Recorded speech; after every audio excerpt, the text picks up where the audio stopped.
very impressed by the group of young people. Some were in sales, some were in digital, some in design, but it appears to me that they're coming up with the right skill sets that the workforce needs today. I think even more than just trying to get a job or an internship or a position, it's also an opportunity to network and meet people. Well, I think it's been a great experience. I think it's been a great opportunity to meet a lot of strong young professional candidates. But just meeting the students, answering questions, and most importantly, getting exposure about some of the positions that we have opening up at our company. I think it was exciting for most people. I think it's always interesting to kind of get that, feel like they're learning a lot more about the organizations that they're going to potentially apply to. Yeah, they actually wear shark socks. That was pretty cool. The atmosphere has been incredibly energetic. It's been nice just meeting with the students. Yeah, I think it's been high energy. I think the venue is great. So I think it ran really smoothly. Getting the chance to give a 5-minute speech from every company here first was really nice, and then getting the chance to go back and actually talk to the ones that we want to talk to is really beneficial. The best part for me was having the opportunity to go back and talk to the companies that I felt strongest about, where I thought I could fit in and really adapt to their culture.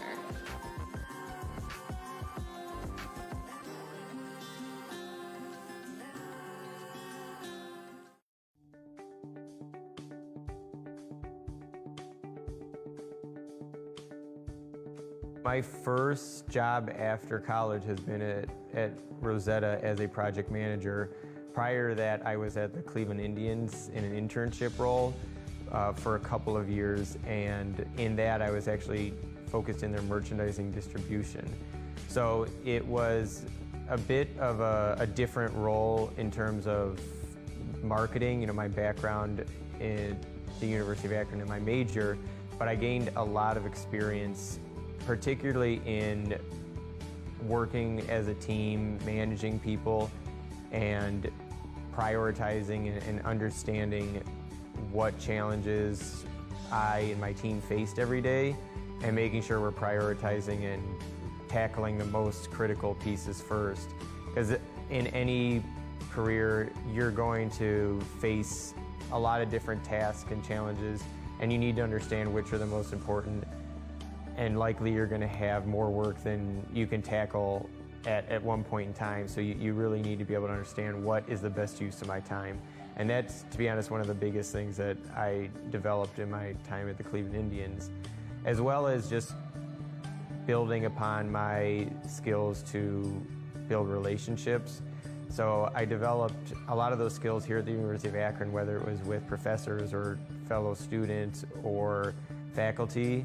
And my experience at the Cleveland Indians took that a step further and helped me really understand the ways that you can take steps on your own to build relationships and to make those last and make those meaningful for anyone who's involved. I'm Jordan Panna. I am an alumni of the University of Akron Marketing Department. I currently am a project manager at Rosetta, and I am a proud Zip.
All right, welcome everybody to the Fall 2021 Social Media Marketing Live event through the University of Akron. Our social media marketing students, who are senior level students, are excited to bring you this live event this evening, which is going to be talking all about social media in an ever-changing world, with an emphasis on marketing trends and what it means for marketers to kind of consider these cutting-edge topics over the next hour and 15 minutes or so. So please stay tuned with us. We're looking forward to having you joining us this evening, and we'll hear from our first team momentarily.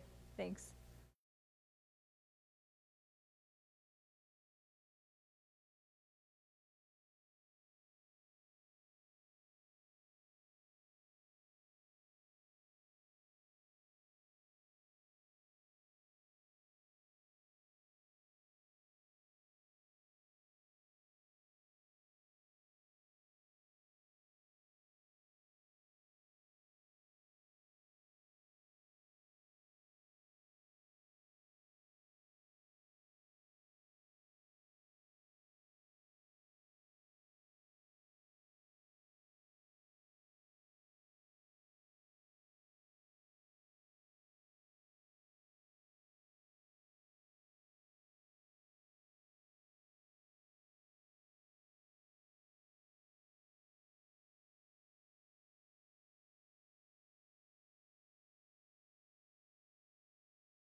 I'm going to go over a bit of what live streaming is. That was our topic that we picked. And in case you didn't know, live streaming is what we're doing right now. So we're in a room with a camera and a facility that is broadcasting our current picture to you with audio. Live streaming is available on many platforms such as Facebook, Instagram, Twitter, LinkedIn even has it, TikTok. Many platforms have live streaming capabilities. There's been a recent shift to pick up live streaming more, and that happened during COVID. Live streaming became more popular with businesses not being able to have events, and they really moved those events online to be live so that people could enjoy them more in a live setting. So live content should be very similar to what you already produce. You want it to follow your content guidelines and remain the same as what you would normally do, what you would have in person, like a small conference or a meeting, or even an event like a concert could be live streamed. You want to keep your live content as consistent as possible and professional. So that might look different in different platforms. For a small business that's one woman owned, things like that, it would be a little bit more hard to have a full setup like we have here in a broadcasting room. So that might be home with a ring light and a sheet for a background. So keeping it consistent as much as you can and following what your brand already does in a live stream. Thanks, Gina. Yeah, as Gina mentioned, there's so many platforms using live stream right now. We have Facebook Live, where we are right now. We have Instagram Live, TikTok Live, YouTube live streaming. So the more brands realize it's like such a nice tool to use to connect with the audience and build a relationship, the more platforms try to add this feature to their platform. We noticed such a rapid growth, as Gina said, in the last couple of years. Actually, I read in social media today that in the last 3 years, we noticed 25% growth rate in the time spent on social media apps that have live stream compared to just 15% growth rate for apps that just have chat, photos, and videos. So it's amazing to see like how it opens a whole new range of possibilities for brands to connect with their audience and build their brand image. You mentioned also like the music industry and the concerts, and I remember I watched the Post Malone concert in April 2020, I believe. It was nice to see people commenting and reacting in real time to the concert. So now we are not only observing the concert, but we can also communicate with the artist, and it's a fun way to for the artist to entertain their fans. Another thing is live stream Q&A sessions with brand representatives and influencers promoting the products and just products presentations. And I think it's the most authentic and most natural way to present the content. It builds trust and builds brand loyalty as well. Another interesting thing I read about was the event on Instagram. It was called 10 Days of Live Shopping with Instagram. It was published on September 1st, 2021, so very recently. It was an event where the celebrities were promoting their products and just having conversations with the audience. They had Selena Gomez, they had a representative from Peloton, so this combination of exclusive products and engagement with celebrities in real time was a very nice experience, and it's something that only like live streaming can offer us. I think now Grace is going to take over and talk about more benefits live streaming has offered. Yes, so like we stated, using live streaming when it comes to marketers incorporating different influencers with that, it is a cost-effective way to pull ideas up quickly through both ends, through the brand as well as the influencer. It also is able to build trust through the brand by having a relaxed environment. 'Cause I don't know about you, but I know when I'm in more of like a relaxed environment, I feel more comfortable. When I'm looking at something, I'm sure that the influencer on the other end feels comfortable as well. So it's able to just, really feel out what's happening as well as that starts to create more brand connections as well as awareness. With that, it also implements trust because the footage is seen in real time, so you know what's happening. Is there real impressions of the brand or like what they're speaking about in the real time? And with that, you're able to directly target your audience because when the streaming starts, you're able to maybe see how many people are on there as well as when they start talking about it, who leaves it, as well as like, I don't know, some stuff like that.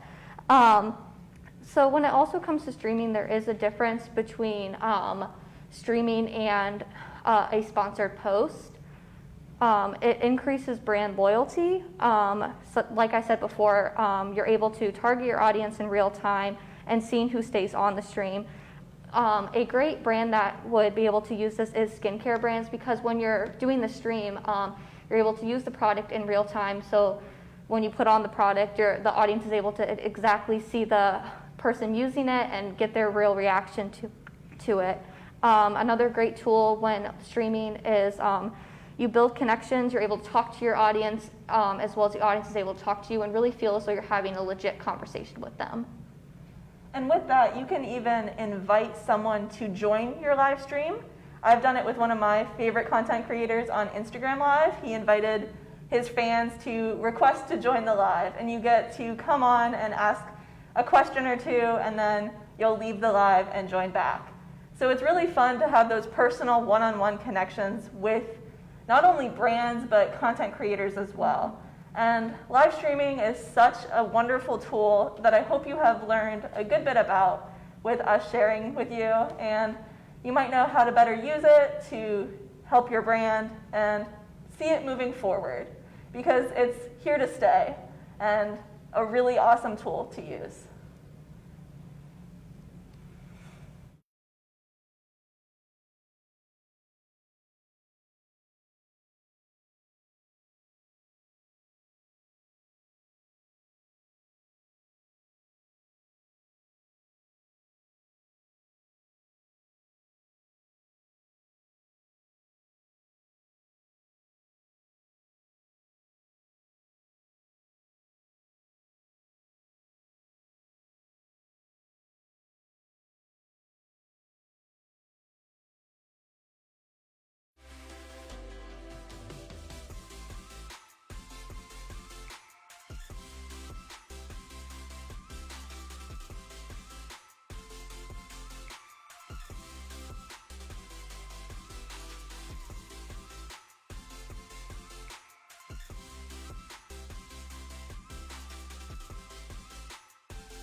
Hi, my name is Chris Mitchell. My name is Logan Sims. And I'm Scott Walter. We have done extensive research on different m-commerce for social media platforms. Yeah, so before we start, I just want to give a definition of m-commerce. It's the use of mobile phones, tablets, to to conduct commercial transactions online. So if you want to go into your app. So I did m-commerce for Instagram, so more specifically for Instagram shops. So to go into detail, Instagram has a great algorithm that they do a great job finding out on what you're going to like and perceive. So say if you really like different music things or different sports pages, they will narrow it down to make sure that you can look at that. So going on to what I found was something called product tagging. So product tagging is pretty self-explanatory, but it's, let's say if I took a picture of me and my 3 buds here, and instead of tagging each in our individual profiles, I could tag my shirt, and then you could buy the shirt directly on Instagram. So another great example is recently Billie Eilish posted a picture of her wearing a necklace, and she tagged the necklace, so people that followed her went right to the necklace and they bought it right on the site. So it's a great way to cut down the middleman and make sure that the people that want that product are going to actually see it. So I'm going to pass it over to Logan. Thanks, Chris. The app or the social media I covered was Snapchat. Snapchat has been kind of experimenting with m-commerce. Particularly, they did a lot of brand profiles or brand stories. But last year, they introduced a demo for an AR filter. And they did this through Gucci, which is a clothing company. And the filter, everyone knows what Snapchat filters are. You can take a selfie with some dog ears or just a funny background or anything like that. But the Gucci one, if I pointed the camera down at my shoes or my feet or at my face, it would put a pair of Gucci sunglasses or a pair of Gucci shoes on them. And this just allowed it so that customers can really see the product on them before they decide, I'm going to buy this, and then have it come to their house and realize they don't like this or it just doesn't fit their style. And it's just a good way for them to see what it looks like on them before they commit to a purchase. And at the bottom right corner or somewhere on the screen, there will be a shop or shop now button. You can click on that, and if you specifically like the item that they put on you, that will take you right to Gucci's site, to the exact product, and therefore from that site you can click and buy it from there. A good, and like I said, Gucci did it, but other social media platforms such as Pinterest and Instagram have also worked on using AR filters, but Snapchat seems to be the most popular. Since Snapchat considers themselves a camera company, the capabilities for their AR features are through the roof. So the demo worked very well. So over this past couple months, they have really added a lot new. A lot of the other companies have jumped in and tried to have some AR filters. This is very important and very beneficial for many companies because it's another platform that they can put themselves out onto and another platform for customers to get a direct link to their site, another revenue of attention and more marketing. And I think companies should really jump on this new trend because I feel like it has a future and it's here to stay for a long time. I'd like to transition over to Scott. Thank you, Chris and Logan. So I'm just going to talk about Facebook. And so the interesting thing about Facebook is that there's 2.8 billion monthly active users compared to Instagram, which only has about 1 billion, and then Snapchat, which has about 300 million monthly active users. So being able to, use Facebook correctly and being able to market on it is very important for social media marketing. First area I'm going to talk about is Facebook Ad Manager, and this is just an area where companies can really take advantage of making ads that are really specific towards the consumer. For Facebook, they actually have taken a lot of heat for the privacy of some consumers because they know a lot about you and about what your interests are, what you like to buy. But this is good for companies because they can really get their product out in front of these consumers easily and effectively. And just as Chris talked about Instagram and product tagging, Facebook owns Instagram, so a big feature on Facebook is also product tagging, which is important for some big-time apparel companies such as Nike, Under Armour, Lululemon. They take advantage of this feature, and like Chris said, you just tag a shirt, tag the shoes, and if you click on the link, it takes you directly to the website, cutting out the middleman, as he said, which is important because nowadays a lot of people have phones, and these companies need to realize that being able to really get these consumers straight to the website fast and efficiently is something that is important when it comes to social media marketing and m-commerce. So, with that being said, do you guys have anything else to say about m-commerce, about the apps, anything? I'm good. Good. Okay, so I hope you guys learned a lot about m-commerce and the use it has on these social media platforms.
Hi everyone, my name is Anna Munton and I'm joined here with Sophia and Nico, and we have done a little bit of research about video marketing and how marketers can use it to their advantage with huge social media apps like TikTok blowing up right now, videos being on Instagram, Facebook, and as always YouTube.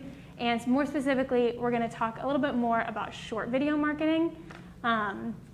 So just to differentiate between what you might think of as short videos and long videos, short videos are those that would be considered videos around 2 minutes and 30 seconds or less. So definitely you're thinking videos on TikTok, Instagram Reels, Instagram Stories, videos on Facebook too that might be on the shorter end, and even videos on YouTube on the shorter end.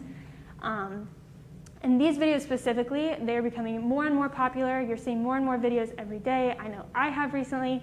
And these ones can be used in terms of marketing for much more easy to digest information, so how-to videos, funny videos, easier explainer videos or showing how to use the product to help consumers digest that information much faster, creating a higher ROI for brands as well. And then on the opposite end, there's those long videos, which would be any videos longer than that 2 minutes and 30-second mark. So for those videos, you're thinking what you see on YouTube, longer YouTube videos, longer Facebook videos, Instagram TV videos. And these videos are still super important, but can be used in a little bit different way than short videos can. So you could think of long videos as being super beneficial for more data-heavy videos that brands might have of explaining more information to consumers that would be harder to fit into those short videos. And so that was just a little bit about how to tell, or what the differences are used for, because they're both beneficial, but definitely can be used in different ways for marketers to be more successful. And so, Sophia, I know you talked a little bit about how watch time might impact consumers. So talking about short versus long, can you tell us a little bit more about specific watch time? Yeah, thanks, Anna. Those are some really great points you just brought up there. I think it's really important with video marketing on the rise now for marketers to understand in terms of the watch length of consumers. I know personally my own attention span has for sure decreased within the past 5 years or so. I used to be able to watch like 20-minute long YouTube videos without a problem, and now I struggle to get through a 30-second TikTok. So I'm sure that applies to a lot of different people, but attention span is for sure something that's super important for marketers to understand nowadays. And with my research, something pretty interesting I found out about attention spans is a goldfish actually has an attention span of 9 seconds. So Anna and Nico, did you want to take a guess on what the human attention span is? I'm guessing, I would say somewhere around 15 seconds. Okay. I'm going to guess 30 seconds. Okay, so a human's attention span is actually about 8 seconds. So we have shorter attention spans than a goldfish. That's crazy. Which is actually really interesting, but like I said, this is super important to understand in terms of video marketing. You only have a short period of time to actually catch the consumer's attention. So some statistics I found that are really important to keep in mind. 68% of viewers will watch a full video if it's a minute long or less. And then in terms of active watch time, 1/3 of viewers will stop watching after 30 seconds, 45% after 1 minute, and 60% by 2 minutes. So you can conclude from this that as your video length is increasing, your viewer number is also decreasing, which, like I said, brings up different concerns for marketers. The first one being, how do you grab a consumer's attention? There's so much media being thrown at us at all times. I know I'm like mindlessly scrolling through social media now. So how do you grab it? And then the second concern being, once you have it, how are you going to keep it? What's so special about your company that a consumer is going to want to keep watching your video?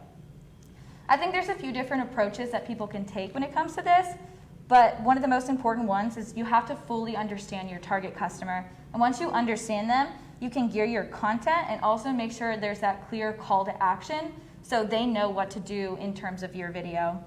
And even Anna brought up that there's different types of content that's more well suited for different platforms, which is also really important to keep in mind. And I know, Nico, you did some research on how marketing in videos impacts purchasing behavior, so I'm really excited to hear about that. Yeah, for sure. Thank you, Sophia. So short video marketing is obviously the new wave of marketing, especially on these new short video apps. So TikTok is obviously one of the biggest apps out there right now. It is in over 144 countries, and there are 1 million videos watched daily, which is crazy to think about. And it's just a huge platform for business to get into because their engagement with the app users is beyond anything I've ever seen on any other app. So like they're always commenting on people's videos and joining in on trends. Like the NFL is huge on it, which is really cool. And then, so I researched a survey between 1,000 people, and it said that 73% of people in the survey said that directly following a video that they watched, they would go and buy that product. So I was wondering if you guys have ever done that. Yeah, so I have on TikTok a few months ago, actually back in like April, there was a bunch of videos about weighted hula hoops. So I saw a bunch of them and it looked like it worked, so I went and bought one. For sure, for sure.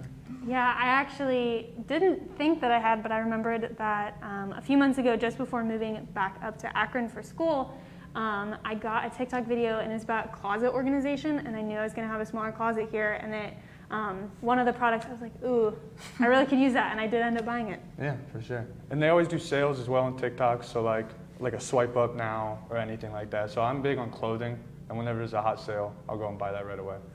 So that's it for me. Do you guys have anything else to add? No, nothing to add. All right, perfect.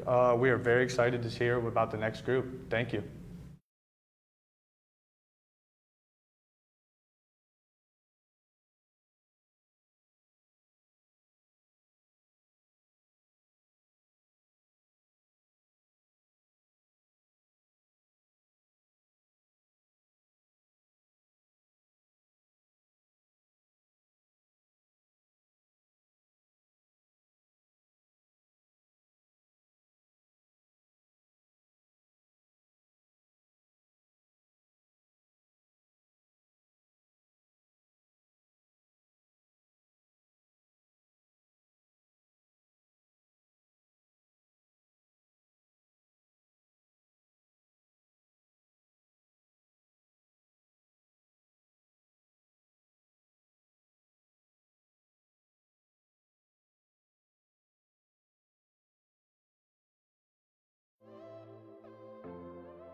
So we performed a cutting-edge critical analysis of a social media trend that impacts the marketing field, known as FOMO marketing, or in other words, fear of missing out marketing. And it's important to understand the different factors that impact this, because that can help you understand social media better as it's constantly changing nowadays. I specifically studied ephemeral content, a factor of FOMO marketing, and what this is content that disappears, right? It has a time limit. So once you go to your home screen of Instagram, Snapchat, or Facebook, you're automatically brought to the home page, right? And so when you're on the home page, you see those circles around profiles, and it's hard to ignore them before you do anything else. So what you do is you click on that naturally before going and even searching a profile, because you don't know what's posted on that, and you're afraid that you might miss out on something that could have been cool or interesting or something that you like. So an example of ephemeral content is a story, for example, and this can heavily increase engagement because a user has to actually click in order to see it. So companies take advantage of this by creating like polls or questions that people can respond to, or maybe even creating short snippet videos that are fun and creative.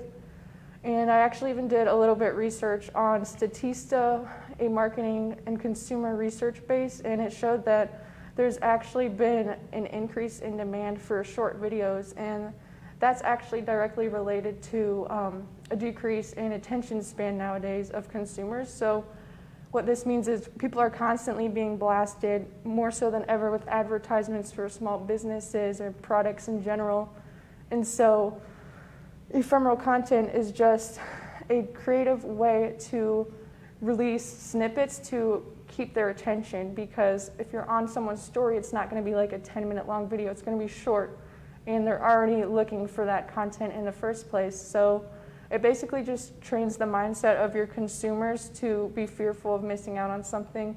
And another example of how a company might do this is by using a release product and saying something along the lines of, hurry, time is running out quick, or get your deal now. And it's just a way to get them to act quicker because they're afraid of missing out. Awesome, thank you. So a point that I wanted to bring up was that companies advertise on their stories or even their pages bundles of their products and services. So something that I experienced myself was Spectrum. I have Spectrum phone network, and I had a bunch of advertisements on my phone, mainly on social media. I was in the process of moving, so I was talking about getting new cable, new internet. So every time I went on social media, I was getting new ads saying I had to get a bundle and I would save a bunch of money rather than just paying for each service individually. So, you know, I fell for it and I ended up getting the whole bundle together.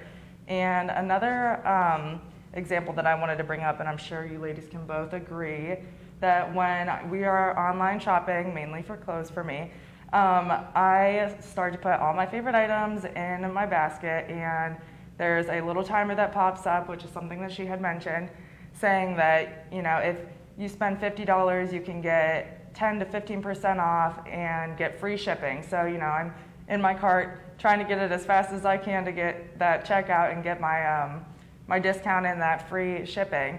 So I definitely do that. And also, going off of that, companies love to announce that they're releasing a new item or product or service, and they like to put them in bundles until they decide to release them individually, which is a good tactic to use, selling old products and also getting their new product out there to want you to go ahead and get that before it runs out of time. So I will be handing this over to Alexa. Thank you. So yeah, something that was previously mentioned is with FOMO marketing, there's a time sensitivity there because you don't want to miss out on any opportunities that you can get, whether that's discounts or things like that. So one example of that is Kylie Jenner. When she first came out with her lip kits, she would post on her Twitter or on her Instagram stories and say, for example, October 7th, maybe at 2 p.m. and then all of her consumers would be lined up ready to get those lip kits, and you know, they just wanted to make sure that they could get that before it was sold out, and that they could get the best of the product. And going off of that, just another example is Venmo has been recently posting on their stories trying to get their consumers engaged, and they do polls and things like that, trying to help people understand cryptocurrency, scammers, business profiles, things like that, trying to get a hold of that time sensitivity factor because of those 24-hour expiring posts. That interactive part of the social media is what's really becoming more and more prevalent in marketing because of, like she mentioned earlier, the attention spans that we have. We're not really interested in watching, you know, long videos or anything, so we want to get those consumers hooked and figure out what they're trying to get into, and just that knowing the differences between these FOMO marketing aspects is going to help us moving forward in the social media world. Thank you. Thank you.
Hello, I'm here with Jada, Gabriella, and Connor, and my name's Hunter, and we're going to be having a bit of a conversation about social media, or about augmented reality, specifically in the marketing context.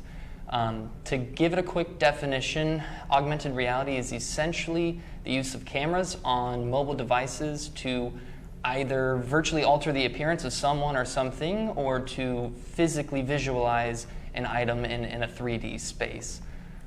Think of Snapchat face filters and things like Amazon's View in Your Room feature as a couple of examples, but know that that's not the extent of the technology.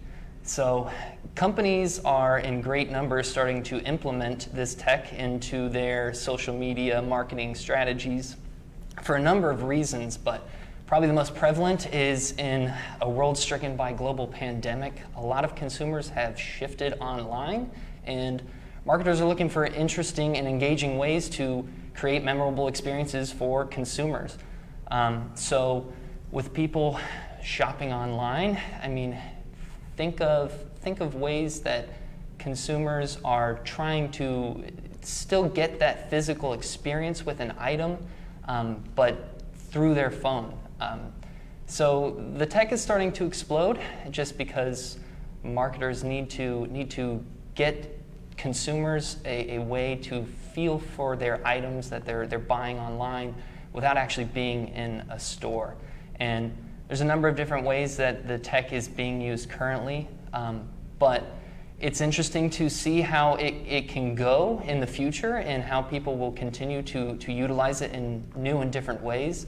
But first, we kind of have to get the technology out there for everybody, and Jada is going to be having some suggestions on how that might be done. Yeah, so a lot like what Hunter said, you can use it on multiple social media platforms, and Snapchat, you have your little Bitmoji dancing on your wall or dancing on your leg, wherever you choose to use your device and utilize that augmented reality feature. And so, when you're on those social media platforms, you're scrolling and you see these ads, you're on your stories, you see an ad. So I think the target market for augmented reality apps should be towards teachers, principals, administrators, tutors, counselors, school executives, in order to utilize this feature into schools. And for children, augmented reality apps would be golden. The attention span of a child reading a book or whatever, chalkboard, is not as fun when you can see a floating alphabet on the wall, or something cool, if they're learning their lefts and rights in preschool or what have you. You turn your iPad to the left and you get a cool green check mark on your friend's forehead or on the wall, or whatever that may be. Same with cardinal directions. They can learn all of these things and keep their attention, especially with the world, like he mentioned, being more virtual now with COVID and children having to learn from home. It takes a lot of that fun away and a lot of that attention away. And so being able to learn these things in a fun, creative, colorful way is vital to these children. And in order for these schools to provide that to the kids, it has to be exposed to them. And so the marketers really need to focus on putting these apps on, like I said, advertisements and showing everything it can do. And most of them are also easily accessible, easy to use. They're made for the kids. It's something that the teachers can easily get a hold of, but if they're not seeing it anywhere and if they're not exposed to it, they may not even, allow that for their classroom. And there's several learning tools, like I said, there's the spelling apps, math apps, alphabet apps, storytelling apps versus reading a book and hearing your teacher just sitting there, looking, when you could be in a whole space atmosphere or, a cool garden. You can be in the story just by holding your phone on something. So I think that's vital, and it could be very educational for children to use in the classroom. And not only is this stuff important in the school system, but it's also beneficial for sports. And Connor, can you tell us a little bit about that? Yeah, thank you, Jada. AR has been used in sports broadcasting since the 90s. One of the first implementations of this you might already be familiar with is the 1st and 10 line. The 1st and 10 line is displayed on screen for remote viewers to show where players must cross to achieve a first down. Since then, AR has been implemented in a variety of different ways. One of these ways is the Hawkeye system. The Hawkeye system visually tracks the trajectory of a ball and then shows statistically where the ball is most likely to land. This has revolutionized sports such as tennis, volleyball, and soccer. However, AR's usage in sports doesn't only come into play on the field, it's also used as a marketing tool. For example, earlier this year, the Carolina Panthers debuted their mixed reality Panther. This Panther was shown digitally running and jumping around the stadium, growling and flaring its teeth at fans for remote viewers in real time. This attracted a lot of attention on social media. Another example of this is the Dallas Cowboys implementing their AR photo booths. These photo booths allowed fans to virtually take a selfie with some of their favorite players. This also attracted a lot of attention on social media. So from here, it'll be interesting to see how AR as a marketing tool will sustain in sports. Gabriella? Yeah, thanks, Connor. So today I'm going to be talking about how augmented reality helps companies interact with their consumers. So as we all know, we're still going through a global pandemic. And with that, a lot of consumers are moving online to shop for their favorite products as stores don't have the capacity to either let people try on things or to allow multiple people in stores or even allow people in stores in general. So another way, or a way that companies are combating this is by augmented reality. So augmented reality has been helping online shopping. So now companies like Nike and Warby Parker are able to use augmented reality to let consumers go through multiple different items and see what items they think are the best on their own body. This has been extremely useful in other aspects of companies such as like the furniture company. Target, IKEA, and Amazon are some of the companies that are allowing augmented reality into their systems. They allow consumers to try out different sizes of furniture, different colors, and different styles to see what best fits in different offices or their rooms. This has also allowed consumers to have better purchasing decisions. Another company that's utilizing AR is StubHub. Now, I don't know about you guys, but I don't know every venue that I'm going to, and I don't know exactly where the seats that I'm purchasing are able to see the stage and how that's going to help. I'm sorry about that. So being able to see AR is a good way for consumers to see where they're going to be sitting at in a stadium. All in all, AR has many benefits for both consumers and companies and gives consumers a fun way to interact with other companies.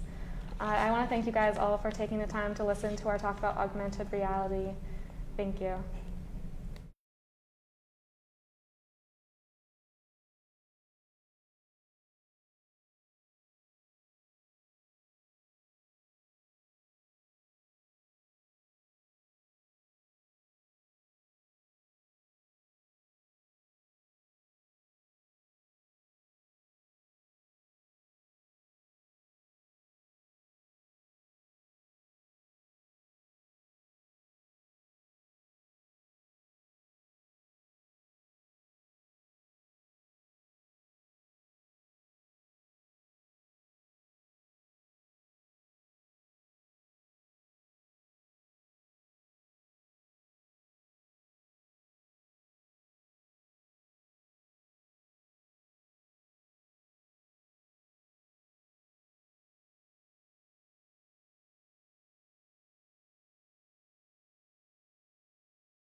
Hi, my name is Mackenzie Yerg, and I'm a fourth-year fashion merchandising major. And today I would like to discuss paid content subscription services.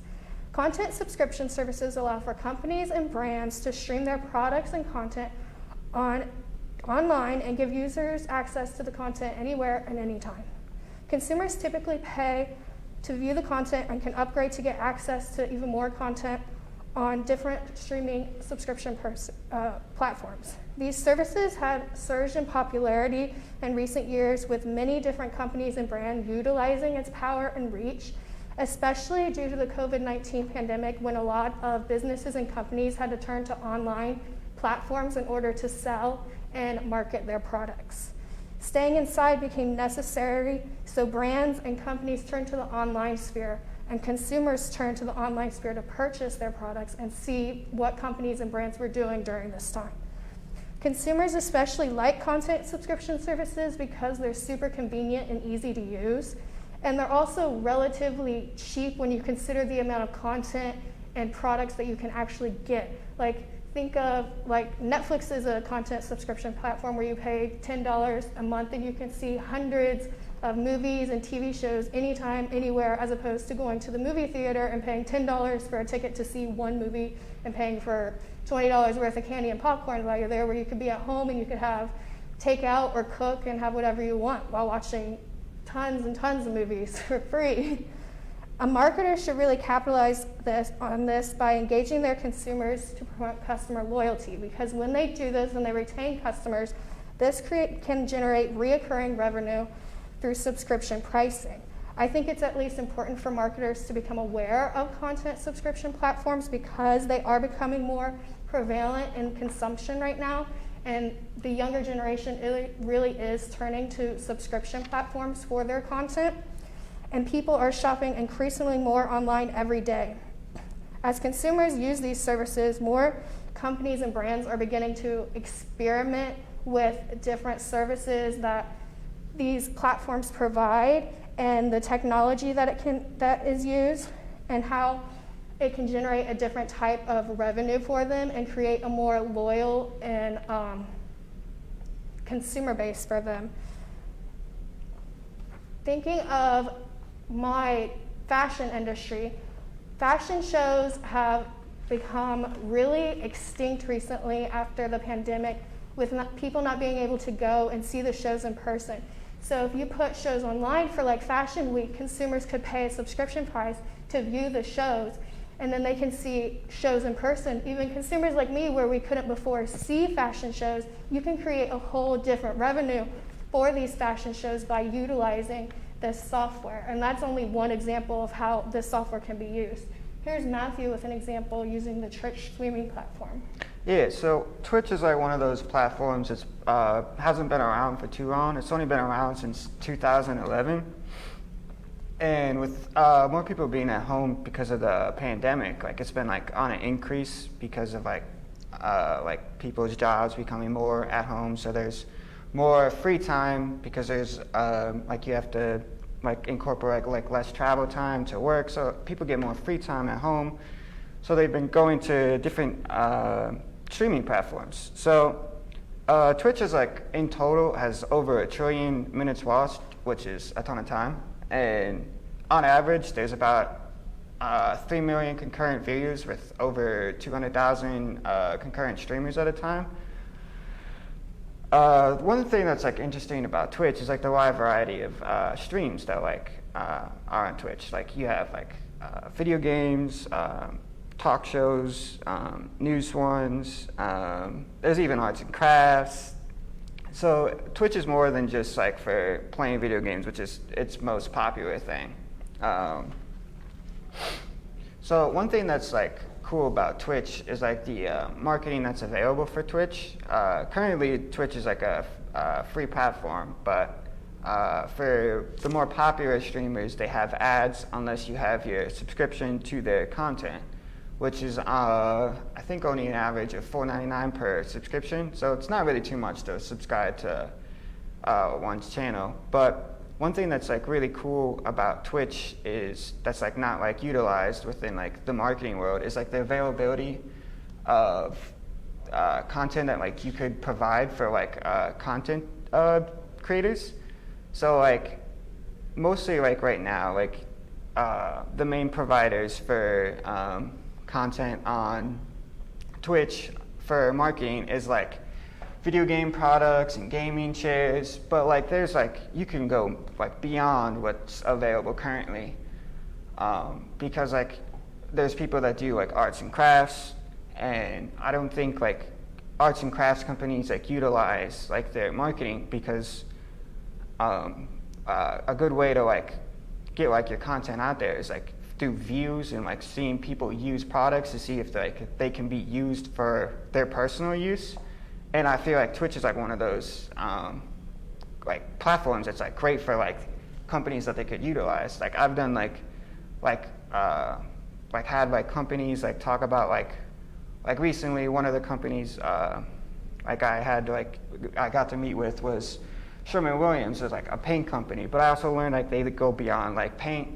They have like just like a wide variety of like paint products, but there's like a lot of streamers that like do just like different like paints for crafts and stuff. And I feel like they were looking like how do like they get to like the younger age. And one of the things that like I hard pushed for was like Twitch, because there's so many arts and crafts streams that are like very popular that get tons of views. And like that's one of the biggest way that like you can reach the current younger generation is through like social media platforms like Twitch and like YouTube. So yeah, going off of like our products or not our products, our content subscriptions, do you think your topic will still be relevant in like the next 5 years? I think it definitely will be relevant in the next 5 years, because it is becoming more and more popular to do things in the online sphere. I know myself personally, I tend to shop online more now than I used to, and seeing like if I can pay to like view something online as opposed to go out and do it, and I can get more content for that, I am definitely going to choose that over anything. Yeah, so going off of that, I think Twitch will still be relevant in like the next 5 years, because like even with the pandemic like hopefully coming to a close within like the next couple of years, like there's still going to be like that online content that's still going to be streamed. So there's just so much growth available within Twitch. So yeah, I don't have any more to contribute unless you two. Nope. Stay tuned for our next group. Thank you.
All right, hey everybody, thanks for tuning in. Big thanks to Dr. Fox and everybody at Monsters Limited for making this event possible. We're really excited to share with you our topic, which is user-generated content and all the possible marketing implications of it, how it might affect marketers in the future, etc. We've all prepared topics to go over, and we're excited to share it with you. So, Kyle? Hi, my name is Kyle. I'm going to be talking about giveaways as it pertains to social media marketing. So I know, especially over the pandemic, I've recently seen, especially on Instagram, people been doing like contests, be like, hey, tag 3 of your friends for this giveaway or reposting a story. But one that really stands out to me was a giveaway with Netflix and Popeyes. This stood out to me, especially because both of them are really 2 big brands and they're both in different industry. So sort of how the contest worked was on Twitter, it was the first 1,000 people to post a picture using a certain hashtag would get free Netflix for a month with their Popeye. So I thought this was very interesting. It stood out to me because it can benefit both brands. So like with Popeyes, they get more business because people would want to go there, especially because there was a time thing like first 1,000 people. So people would be like, hey, I need to go get my Popeye, so potentially I could get my Netflix.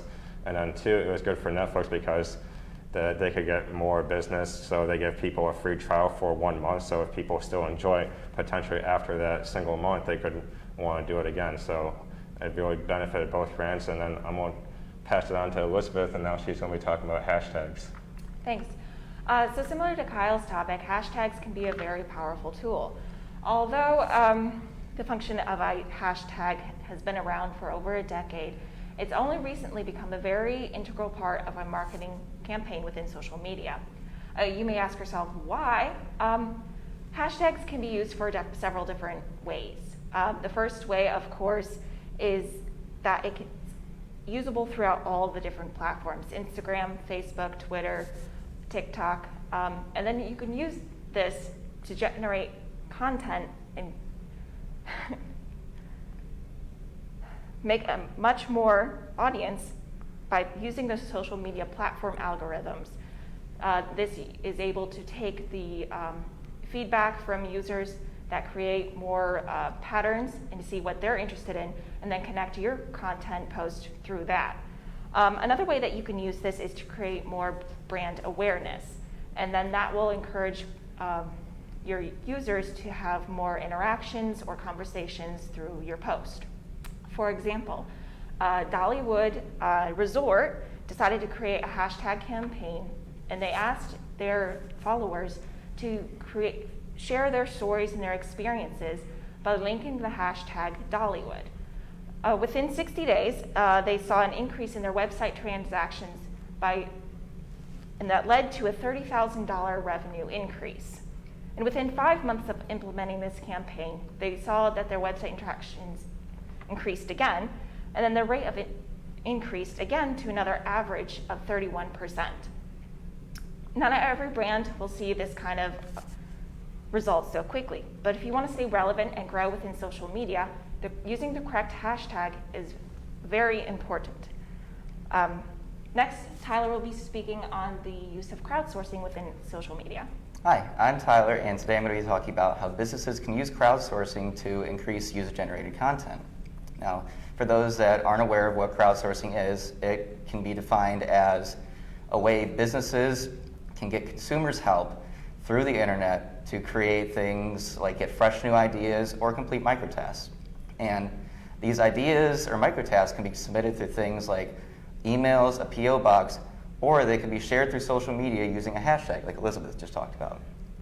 And a popular example of this is the Doritos Crash the Super Bowl challenge. And many people know about this, but to keep it brief, it was a challenge that Doritos put out where consumers had to create their own ad and they could submit it to Doritos, and then if the winner of it would be selected for a cash prize and they'd be featured during the Super Bowl. And a more current example is the Waze Navigations app. And through this app, users of the app can submit their own reports of things like accidents, construction, or car crashes, or anything like that. And this is all user-created data. The company is not creating any of this data. But some of the implications around this are that the companies cannot control what the user submits. So if there is a false report, say in the Waze app, it can cause drivers to have other issues. Or for Doritos, if someone submits online using the hashtag and they do something that's inappropriate or just not what they want, that's stuck on their social media page and they can't get rid of that. So it's important that marketers, when they use crowdsourcing, watch out for these kind of things. And lastly, we have Nick with micro-influencers. Yeah, thanks, Tyler. Kind of stemming what off everybody else said, there's a lot that goes into user-generated content. One thing that I found really interesting that I'm going to talk about is how consumers are becoming more and more aware of inequalities that affect marketing plans. For example, the rise of the micro-influencer. So influencers have been around since about 2006, give or take. They've been around for a long time. And just recently, a bunch of statistics came out from different companies that show that there's not always strength in numbers like marketers initially felt.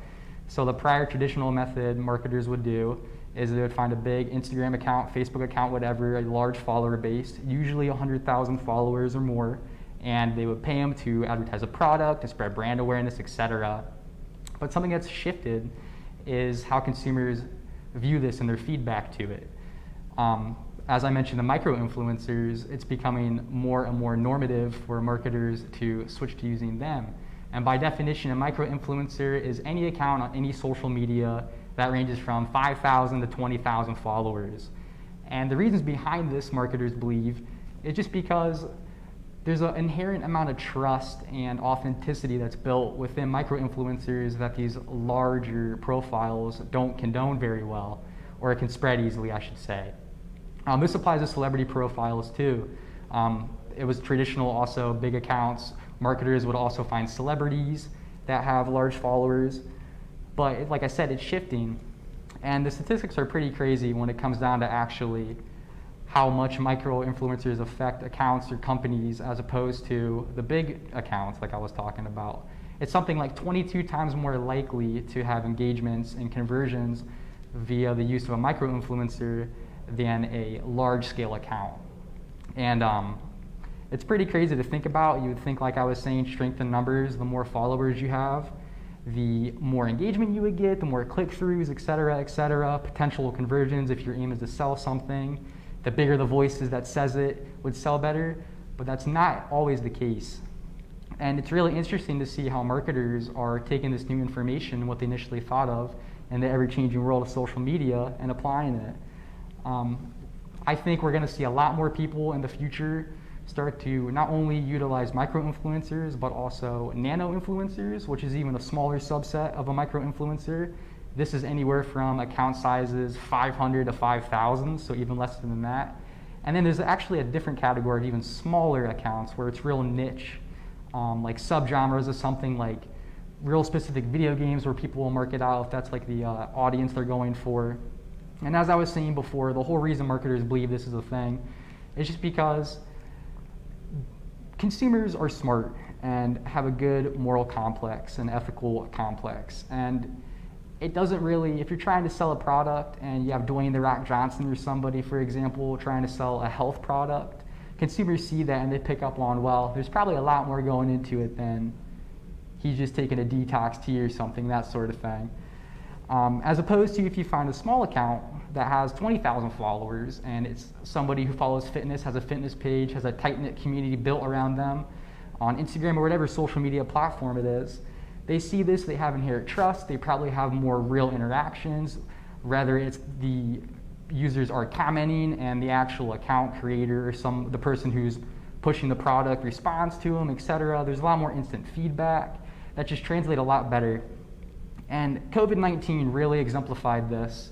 I don't know if you guys are familiar, but there was a real viral video that was posted not too long ago. It was right when the pandemic happened, actually. And it wasn't viral for the reason videos go viral. It's because it was the feedback wasn't too responsive for it. And the video was Gal Gadot. She's a famous actress, big A-lister, was singing a rendition of John Lennon's Imagine. And this was in the midst of COVID, like I was saying. And she got all of her other A-list celebrities with her, and the feedback was not responsive to it. A lot of the comments ranged from, while you guys are singing this song and also advertising on your page, there's people dealing with real life scenarios going on outside that like I was saying, consumers are smart. They don't really pick up on that well. And that was a big thing. I think a turning point, honestly, in the research that we did was kind of like after COVID hit, it even more exemplified the fact that consumers are smart. They're picking up on these inequalities that accounts may carry. So it's really interesting to see how this shift has taken place. And like everybody else said, user-generated content is such a broad field that's so ever expanding, and it will continue to expand into the future. And there's so much that goes into it. There's so many implications in the marketing world. We're still in the midst of finding all these creative outlets and whatnot that'll transgress further to improve the marketing world and everything. And yeah, so thank you everybody for listening. Thank you to the good people at Monsters Unlimited for having this event, and Dr. Fox for having us as well. Big thanks to all the other previous speakers that talked about their roles and all their other topics to help further push the marketing world. And we're excited to hear the next group talking about short video marketing. Thank you guys.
Hi, good evening, everybody. My name is Joni. I'm Noah. I'm Anna. I'm Ian. And tonight we're going to be talking about artificial intelligence. Nowadays, social media is used every day, and innovators are looking for more and more ways to optimize the platform for their users. Today, everybody with smartphones is using the social media every second they look at their phone. And it's important that these innovators are able to maximize the amount of analytics, patterns, and recognition that they can gain from the posts and contents that they create. Artificial intelligence is something that's integrated into social media, but don't worry, it's not going to take over the world. It's actually integrated in a lot of the tools and things that you use in your house regularly. So it only makes sense that business is able to capture that software and use it to analyze their analytics to broaden their brand awareness. It's important for businesses to use artificial intelligence because it's able to schedule and calculate all of the analytics that it needs in order to correctly give the content that their consumers are looking for. Anything that AI is able to calculate is massive, and it's much more than any human would be able to take on. So with the use of artificial intelligence, marketing managers are able to switch their focus towards the future of digital marketing.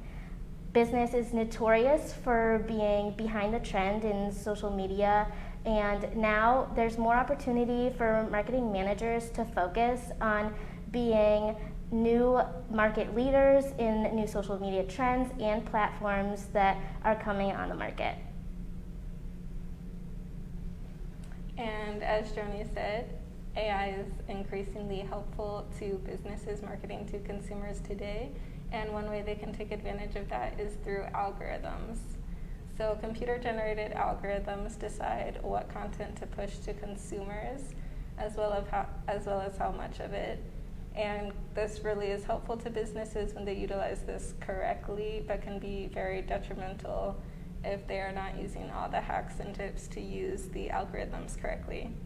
There has been some fire about this in recent years, with companies like Facebook coming under fire for potential misinformation being spread by their algorithms. So this is something that businesses and networks need to work on in the future to establish that trust and basis for consumers to participate effectively.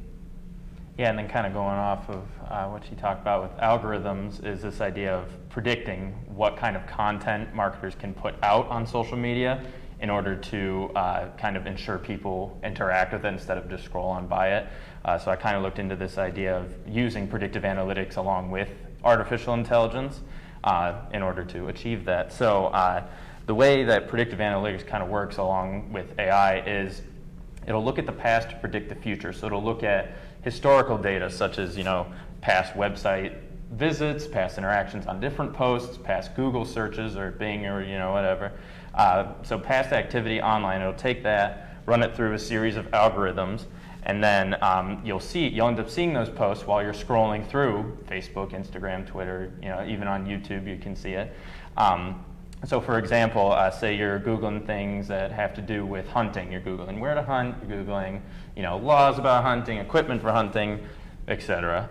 The AI will remember that, the AI that social media producers use, it'll remember those searches and those interactions, and then the next time you're scrolling through, you might see an ad for a nice nature preserve near you, or a nice hunting jacket or some camo, something along those lines.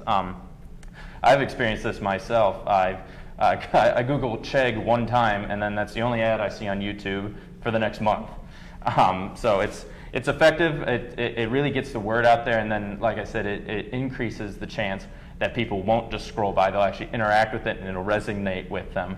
It increases that chance just by predicting what they've seen, going to see what they want to look at more of in the future. It's not quite a self-thinking robot or like Jarvis from Iron Man, but we're getting there. It's pretty accurate with what people like to see. Yeah, and going off his topic about it not being quite a robot, however, what I'm talking about technically is a robot. And that's what our chatbots. And chatbots essentially are AI technology that like to imitate humans. And this is used by a lot of companies across the globe, whether or not if it's a social media page or just a company's website. And the purpose chatbots serve is so it is way more convenient and it is very efficient for the companies, so they do not have, so it's convenient for companies so they do not have to have to hire people such as like customer service, so customers that are looking to have a problem solved or a question about a product, they do not have to have an actual person on the other line talk to the customer itself. Instead, they have a robot talk to them, because now it's efficient that way, since the sorry, I just blanked out there. So it's a lot more efficient that way, because now there's a robot immediately responding to the person, instead of having to wait for a person to get online. Because I know we've all dealt with some sort of customer service problem where you had to wait in line or on the phone for an hour, hour and a half waiting to get help for something, and then it still might not even solve your problem. But a chatbot, you know, the way they program their chatbots through the companies is they put all the information into the system, and then they're pretty much spitting out all the information to the questions that you're asking. So a couple examples of actually how chatbots are used is so they can go ahead and post content, such things on Twitter. One company that is actually known for doing this a lot is Samsung. And one of the popular things I know they do is they go ahead and post a tweet, and it says, help find your ideal TV. And there's going to be a little link there posted, and you're going to go ahead and click on the link, and it's going to go ahead and set you up with the chatbot, and you're going to go ahead and start asking the chatbot questions, and it'll go ahead and give you immediate answers. And that chatbot will go ahead and give you answers based upon your opinions and stuff that you like, and then hopefully you'll find your ideal TV. Another scenario I've seen this played out for is one of my good friends actually posted a video of this burger they got from McDonald's, and there was a fly cooked into the burger, which was very disgusting to see. And McDonald's actually went ahead and responded to the tweet, but the tweet that they responded with, you could tell was not an actual person. It was a chatbot, just by the way the wording was typed out and laid out and whatever, because it said, oh, we're sorry to see that happen. Here, click on this link to go ahead and fill out your complaint. So, because if an actual person saw that tweet, they would have been immediately discussed, and there would have been something solved right then and there. But yeah, so then where I can see chatbots heading us into the future, they're definitely going to be around for a long time, because AI technology is just constantly improving and evolving. And even though it doesn't feel great to not be talking to an actual person on the other end, at the end of the day, when you look at it, what does it matter? You know, you're still getting your problem resolved either way. So I'd just like to go ahead and thank everybody for tuning in and joining with us, and hearing our little chat here about AI technology and the social media marketing world.